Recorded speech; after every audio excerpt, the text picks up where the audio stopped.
আসসালামু আলাইকুম। আশা করি আমার ইঞ্জিনিয়ার ভাই বোনেরা আপনারা ভালো আছেন। সার্কুলারটি দেওয়ার কথা ছিল বিকালের দিকে, আসলে ব্যস্ততা থাকার কারণে সার্কুলারটি প্রকাশ করতে পারি নাই। তো আমাদের কাছে যে সার্কুলারটা আসছে এটা হচ্ছে ফায়ার রিলেটেড। আমি একটু ফায়ার সম্পর্কে বলি, তারপর ইনশাল্লাহ সার্কুলারটি শেয়ার করব। দেখেন, বর্তমানে কিন্তু আমরা এটা অনেকে জানি বা অনেকে জানি না, ফায়ার সেক্টরে কিন্তু ইঞ্জিনিয়ারদের কেরিয়ার করা কিন্তু বর্তমানে ভালো একটি সুযোগ আছে। এটা আগেও ছিল কিন্তু বর্তমানে বেশি। আপনারা ফায়ারের যে বিভিন্ন গ্রুপ আছে, গ্রুপগুলোতে দেখলে যে সার্কুলারগুলো হয় আপনারা দেখতে পারবেন। অনেক সার্কুলার হয়, যারা ফায়ার রিলেটেড বিভিন্ন হোয়াটসঅ্যাপ গ্রুপগুলোর সাথে যুক্ত আছেন আপনারা কিন্তু প্রতিনিয়ত ওইখানে বিভিন্ন ধরনের সার্কুলার শেয়ার করা হয়।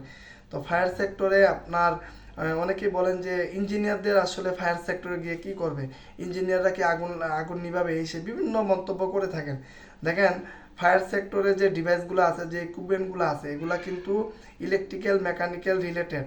যেমন ফায়ারের যে কন্ট্রোল রুম, ওইখানে কিন্তু আপনি ইলেকট্রনিক্সের অনেক অনেক বিষয়বস্তু এখানে আপনি পাবেন।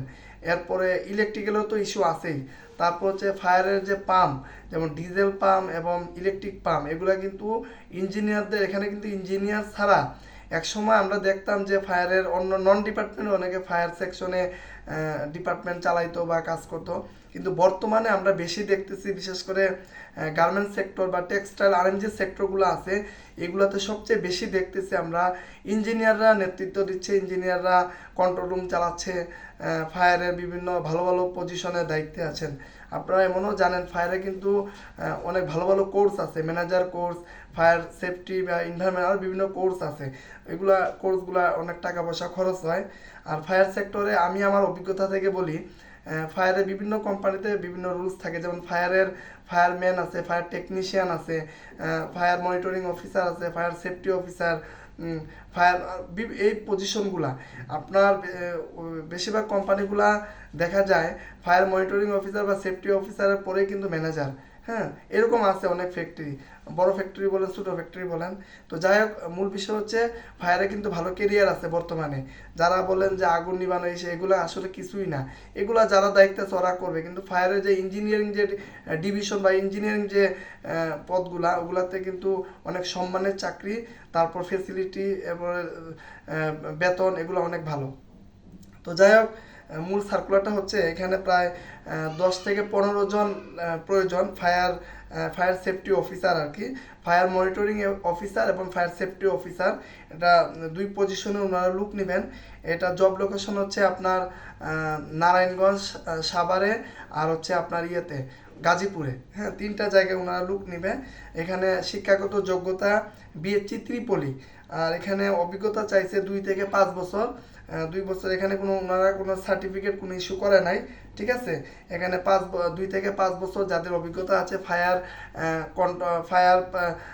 ফায়ার পাম্প অথবা ফায়ার কন্ট্রোল রুম অথবা ফায়ার যে ম্যানেজমেন্ট যে এগুলো আছে, এগুলাতে ফায়ার প্রোটেকশন ডিটেকশন, তারপর হচ্ছে আপনার বিভিন্ন মেজারমেন্ট, তারপর সাবস্টেশন, তারপর হচ্ছে বিভিন্ন যে কমপ্লায়েন্ট যে ইস্যুগুলো আছে, এগুলোই মূলত আসলে কাজ করতে হবে, বা ওনারা যেটা বলছে আর কি আমার কাছে, এগুলো আর কি দায়িত্ব আর কি। ফায়ারের যে বিষয়, ফায়ার সেফটি এবং ফায়ার, এই দুইটার যে কাজগুলো আছে, এই দুইটার সাথে যে যে কাজগুলো জড়িত, প্রত্যেকটা বিষয় আপনাকে দেখতে হবে, কাজ করতে হবে। ঠিক আছে।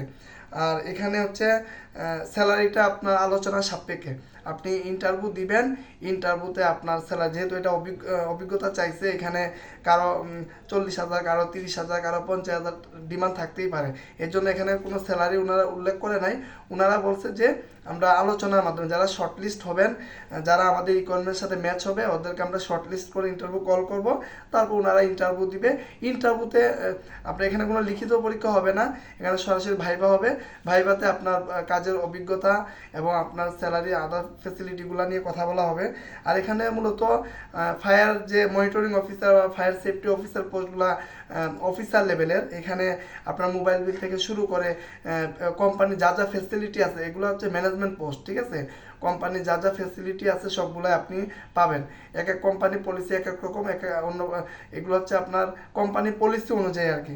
কেউ যে যে যে কোম্পানি যে ফেসিলিটিগুলো দিচ্ছে ওরা এভাবেই আর কি। ঠিক আছে। তো এখানে আদার ফেসিলিটি যেগুলো, এগুলো বললাম আপনার তারপর হচ্ছে আপনার এখানে ওনারা আরও কিছু বিষয় উল্লেখ করছে। ওনারা এই মাসের ভিতরেই ওনারা শর্টলিস্ট করবেন, ঠিক আছে। আপনার হয়তো যদি সব কিছু ঠিক থাকে আগামী 15 তারিখে ওনারা জয়েনিং দিবেন আর কি। এটা খুবই গুরুত্বপূর্ণ একটি সার্কুলার। যাদের অভিজ্ঞতা আছে আপনারা ট্রাই করতে পারেন, যদি সার্কুলারের সাথে ম্যাচ হয় আপনারা আমাদেরকে সিভি দিতে পারেন। আর আরেকটা বিষয় শেয়ার করি, যারা আমাদেরকে সিভি দিচ্ছেন, আমরা আমাদের জায়গা থেকে আমরা সিভিগুলা বিভিন্ন জায়গায় ফরওয়ার্ড করে দিচ্ছি। আর এখানে আসলে ওইরকম কিছু না যে আপনাদের সিভিগুলো আমরা দিচ্ছি না, এরকম না। আমাদের জায়গা থেকে যতটুকু সম্ভব, যেহেতু আমরা দায়িত্ব নিয়ে কাজগুলো করতেছি, তো আমরা আপনাদের সিভিগুলা শুধু যে কোম্পানির ডিমান্ড ওইখানে না, আমরা আমাদের ইসিবি রেফারেন্সে আমরা আরও বিভিন্ন কোম্পানিগুলোতে আপনাদের সিভিগুলা দিয়ে থাকি। তো আপনারা পড়াশোনা করেন, প্রিপারেশন নেন। আর আরেকটা বিষয়, শুধু আমাদের অপেক্ষা থাকবেন না, আমি প্রত্যেকটা ভিডিওতে বলি শুধু আমাদের অপেক্ষা থাকবেন না, আমরা মাত্র সোর্স, ঠিক আছে। আমরা যদি আমাদের দ্বারা যদি আপনারা ক্ষতিগ্রস্ত হন, কারো ক্ষতি হয়, এটা অবশ্যই বলবেন। যদি ক্ষতি না হয় তাহলে তো আর কোনো কিছু বলার নাই, তাই না? তো আপনারাও চেষ্টা করেন, অন্যান্য জব প্ল্যাটফর্মগুলোতে সময় দেন। আমরা আমাদের জায়গা থেকে যতটুকু পারতেছি আপনাদেরকে সহযোগিতা করার চেষ্টা করতেছি। আর প্রত্যেকটা বিষয় তো আমরা ভিডিওর মধ্যে বলে দিচ্ছি। ধন্যবাদ। আসসালামু আলাইকুম।